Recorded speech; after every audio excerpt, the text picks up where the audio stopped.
What's going on YouTube? It is the Monopoly Man James, and today I'm going to bring you a video on telling you when can you be financially independent.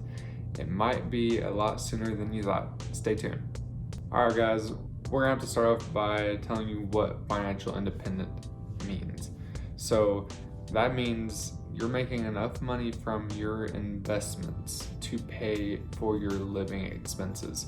So say you've invested a certain amount of money and you're getting $2,000 back monthly with your investments, right?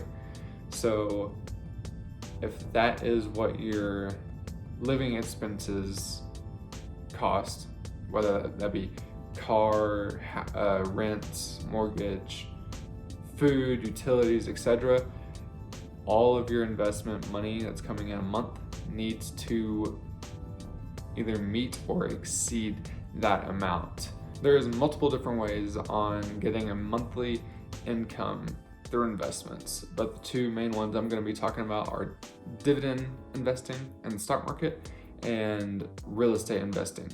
So if you don't know what those two are, dividend investing is where you buy a stock and that company will pay out its shareholders every month in the form of a dividend. Typically you'll see around 3, 4, 5% on a safe investment. So you can do the math on how much it's going to need you to produce. So you're going to be saying, again, back to the example of $2,000 a month.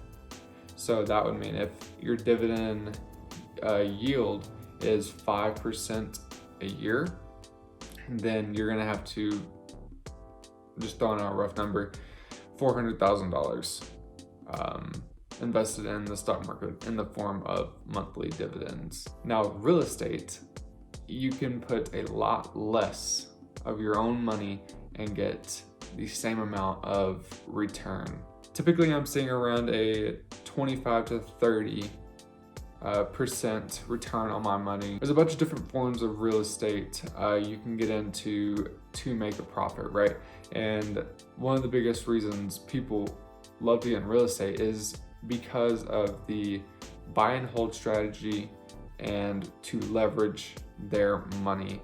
So what I mean by leveraging their money is they can put in a certain amount of their money. Say if you're wanting a house that's worth $100,000, you only have to put in roughly $20,000 of your own money and the bank will lend you $80,000. Guys, that's making money with someone else's money. You're making money with the bank's money. That's incredible. So your ROI on real estate is going to be a lot higher than it is in stocks. And some could argue, yeah, it might be a little bit more risky, but you have to take, it's a calculated risk. You have to run your numbers. You have to do a bunch of different things. And it could be a lot less risky than the stock market. Hey guys, if you're enjoying the video, if you are taking some value out of this video, would you please drop a subscribe and a like on this video? It really does help out my channel and helps reach more people. That's all I'm here to do. I'm here to reach as many people as I can, to help as many people as I can in financial freedom, in real estate, and like their mindset. So please drop a subscribe and a like. All right, let's continue on with the video. So next thing I want to talk about is paying off your high interest debt, which is your bad debt, right? So your credit card debt could be between 20 and 25% APY, which is your interest rate annualized. That's a lot. That's roughly, take your debt, the amount of money you have on maybe a credit card or some form of other high interest debt. And if it is for simplicity's sake, let's say 24%, that's 2% a month. That your debt times that by 2%, that's just the interest you're having to pay a month. It doesn't include the money that you have borrowed. That's a lot of money, and that's why I tell people you need to pay off your high interest debt first, only if you can't get that amount of ROI on an investment. So what I mean by that is, say you have a 24% interest rate on a credit card. If you can't, say you have $20,000 on that credit card and you're racking up 2% every single month. So if you can't, 24% a year, if you can't get more than 24% ROI, which is return on investment, if you cannot get more than that on your investment, then you need to pay off that high interest debt. So what I mean by that is, so for me, I'm averaging 25 to 30% ROI. So if I'm making the better end and making 30% annually, and I have this credit card debt of $20,000, then why would I pay the 25% high interest debt off whenever I can be receiving 30% on my investment if I put that $20,000 to work for me? That 5% spread, you just keep it for yourself. I promise, guys, I'm gonna get there on when you can be financially independent. Just stick with me until the end, and I will be kind of giving you when you can be financially independent depending on your situation, right? Another tip I have is you need to be saving 40% of your income. Now that's a very big stretch for a lot of people. For me, I don't hit that 40% stretch mark, benchmark, but I do save, it's 39.7% of my income goes towards my emergency fund. It goes towards my investments. Me and my wife, we have a bank account for investments in our emergency fund. So it all just gets funneled into that, right? So if you're making $1,000 a month, in my opinion, to have a good chance at having financial independence early, you need to be saving $400 of that $1,000 a month. Like I said, I know that's a pretty big stretch for a lot of people, but it all comes down to, what does financial independence mean for you? So how serious are you wanting to take your life in 10 years? 6 years for me and my wife. In 6 years, we're gonna be multimillionaires, and we treat our financial independence like it is our life. So you might be asking, how can I save? How can I save that 40% of my paycheck a month? Reduce your spending habits, reduce your living, reduce the amount of utilities you use. Don't be running sink water whenever you're not using it.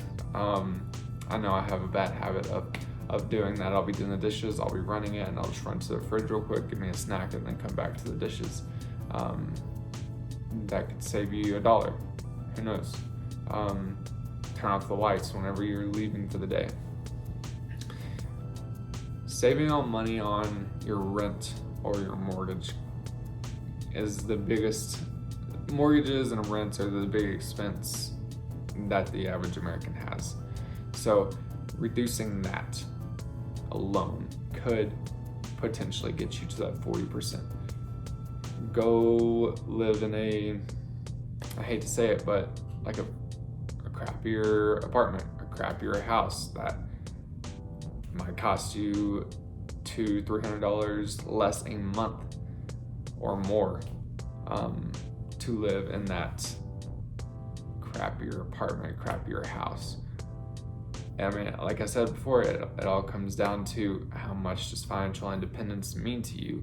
And the fifth and final tip I have is, kind of goes back to what I was saying earlier. It all depends on how disciplined you are with your financial independence. So what I mean by that is, if you gotta work a second job to make more money, to invest more money, do that. I know I was working 7 to around 4 o'clock every day. I would go to the gym, get out around 5:30. I would go straight to a second job where I was delivering food. It didn't pay very well, but it was that extra income is what allowed me to pay off that high interest debt that I was talking about earlier, because in that time I wasn't investing in real estate and monthly dividends. So I was working on paying off that debt so I could have that money that was going towards that debt go to work for me. So I think I was paying around, the minimum was $50 a month, but I was putting in around $200 a month to pay off that interest, or that credit card debt rather. I had about $5,000 worth of it, so I was paying around $200 a month on that. And I knew as soon as I paid that off, you get that $200 that you're spending a month on it. So you can save that plus the money that you're making from your second job or wherever else it's coming from, and you can put that to work for you in real estate or monthly dividend stocks. All right, guys, it's coming down to the end of the video. So I told you I would be talking about when you could be financially independent, and that depends on you. But I know for our situation, me and my wife's, we're gonna be financially independent in 6 years, according to my plan, and that plan will work out just because it's calculated. It's a calculated risk I'm going through all real estate. And once I get enough debt leveraged, enough partners, I'll be going back into monthly dividends like I was talking before. Everything that I preach about, I put into action myself. So it all depends. It really just depends on you. It depends on how disciplined you are. It depends on how much, going back to discipline, it goes, how much are you willing to save? How disciplined are you on following the 40% and paying off your high interest debt?